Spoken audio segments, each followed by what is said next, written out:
and welcome back to Fantasy Football Fanatics, Week 10 edition here. I'm Mike, the Beatdown Carrillo, alongside my buddy here. Caine, the big dog Tsutsui. Week 10 already? Can you believe it? I can't believe it. All of a sudden here, we got 3 weeks left to go, playoff times, before you know it. I'm going to be pretty sad once football's over. But let's not talk about that right now. Yeah, I don't even want to think about it. Let's go ahead and get into our week leaders here from Week 9. You know, a lot of action going on. What do you got on the quarterback side there, Caine? Well, Phillip Rivers, obviously not news, had a huge game, 4 touchdowns, guys coming out of nowhere, guys coming out of somewhere that had been somewhere at some time, and now they're back, like McMichael, 4 touchdowns, almost 300 yards, huge. Tom Brady, pretty pedestrian day with 224 yards, 2 touchdowns, but nonetheless, pretty decent production. And the old man, Brett Favre, had a new career best, 446 yards and a couple of touches. So he's like a Timex watch. He takes a licking and keeps on ticking. Yeah, so. you never know with that guy, man. 446 yards there, that's crazy. And he got sacked, what, 3 times? Yeah, he took a little bit of a whomping, but he hung in there. So. Yeah, well, I think he only has about 7 games left here in his career, so right. Let's go ahead and move on to the running backs here. My man, Arian Foster there, going off for 127 yards, 2 touches. I believe he even put on 70 yards receiving there as well, too, so huge monster game, of course, for him.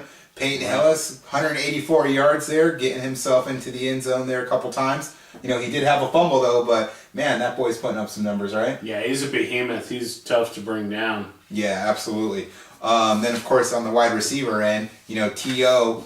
just putting up the numbers, just going off. 141 yards there, 2 touchdowns, 10 receptions. So if you have him in PPR league, you're definitely, you know, creaming over that. And then I dare not even take a chance on this guy. Come on, give it to me. Ajura Tutu. Mr. Tutu, what? 2 touchdowns there, 111 yards? Yeah, a guy they signed fresh off the practice squad like 2 days prior to the game. Right. Just went off huge. It doesn't matter. You put anybody in there as Phillip Rivers, and they're going to have a great game. He did good. Nate Burleson had a good game. Surprised some people that may have played him as a wide receiver 3 in deeper leagues or a flex with 113 yards and a touch. Looked pretty good there. Deshaun Jackson, fresh off that concussion, 109 and a touch.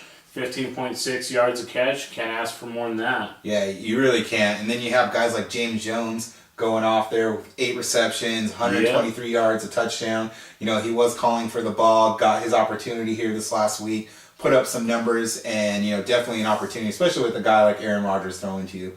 You know, you never know what's going to happen there. Yeah, yeah, he's just like Phillip Rivers, you know, Peyton Manning. Those guys, you can put anybody in there and they're going to look good. They can make anyone a star. So right, it just makes it tough to say who's going to get the ball though when you got those gunslingers behind the center there throwing to them. Yeah, that's the thing is they're not real picky. They're more worried about winning. So and we're worried about points here. So what do we got here on the injury report for this week?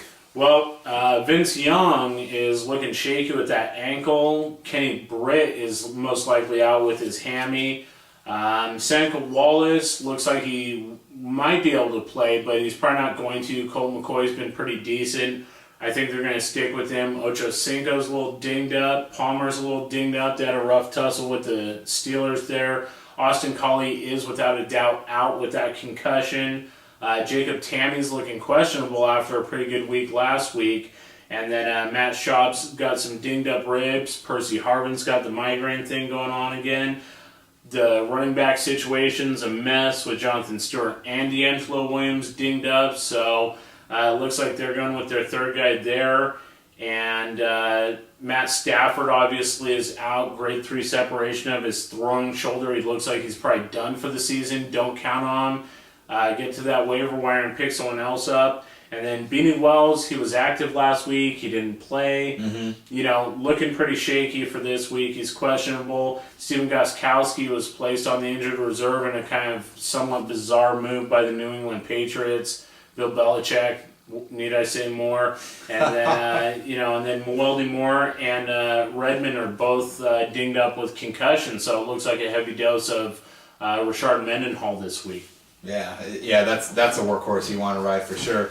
Yep. Well, let's go ahead and get into our games to watch here. 4 good games here that we're going to pick out for you. First one I have on the docket, Baltimore versus Atlanta. You know, Baltimore has that secondary where they're giving up some big plays to wide receivers. They are. So, you know, definitely they have a great defense. They can stop the run, but they are susceptible to the pass. So I do like, you know, playing Roddy White, even though he is questionable right now, but he's going to play. That guy's just a beast. He's tough as nails. He's going to get in there, put him in your lineup. Michael Turner, you know, going against Baltimore, I'm not quite sure, but, you know, with a guy like that, you're number one. You got to ride him. He's been putting up some pretty decent numbers lately. So I'll go ahead and stick with Michael Turner in there. And then, you know, of course, Joe Flacco. He's, you know, been coming to it now. He's been actually kind of, you know, putting up some pretty decent, consistent numbers there. A couple hundred yards, you know, a couple touchdowns. That's all you really need. You just really need that 2 and 2. 200 yards, 2 touchdowns. That should get you enough to get that W. And then I definitely like Bolden in this game. I think he's a good play now with Dante Stallworth back. You know, he's going to get some additional looks. So that game, definitely, you're going to see some points going there. I would totally roll with, you know, Anquan Bolden. Yeah, absolutely. And then another one the next one to watch is Minnesota at Chicago. These are both NFC North teams. Minnesota's trying to claw their way back into having some kind of playoff hopes. 3-5. Chicago's 5-3. Sidney Rice may or may not return this game. I think he will play. I think they're just going to try to work him in slowly. He's probably not going to be out there for all the snaps. Maybe about a third of the snaps I can kind of foresee him being out there. Probably not going to be too productive. More than anything, it'll probably help Percy Harvin if Harvin plays, obviously. Brett Favre and Jay Cutler both giving up a lot of picks this year, so look for the defensive points. If your league scores against you for picks, that's something you want to keep an eye on. And then Chicago's got a banged up secondary, so Favre could have a pretty decent game here. They've got 3 cornerbacks listed on their injury report this week. Kind of a big deal. Adrian Peterson looks like a really solid start. He has 6 consecutive games versus the Bears with a touchdown. You gotta love that.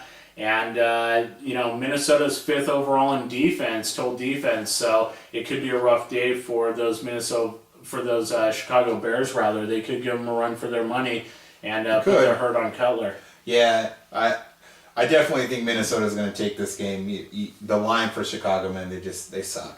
Yeah, pretty much. Yeah, there's no nice way to put it. Right, so. They suck. All right, so next game where we have New England versus Pittsburgh. That's the Sunday night game. What do you think of that one there? I like it. You know, New England and Pittsburgh are both 6-2. They're 2 of the best teams in the AFC. New England obviously coming fresh off that loss. Cleveland dealt a beatdown to them. So, you know, Pittsburgh's tied with Baltimore in the north. New England's tied with the Jets in the east. So they need to. They both need a win here to kind of try to give themselves some breathing room. Brady's 5-1 career versus the Steelers, so he has a pretty good record there. Like I said earlier, heavy dose of Mendenhall is likely in this game. I like Mendenhall in this game. I think it's a good matchup for him. Brady's tied 6th for TDs, 14th for yards. Don't know that I love him this week against Pittsburgh, but if he's your guy, you probably have to go with him. One guy I don't like for New England is Ben Jarvis Green Ellis. I think he's going to have a really rough game. Pittsburgh's only given up 58.2 rushing yards per game. They're the best rushing defense in the league, so try to find whoever else you can to play this week over Green Ellis. Yeah, I agree with you 100% on that. I'm sitting him in my league. Next game, we got Philly versus Washington. Last time these two teams played, 17-12. You know, very low scoring game there.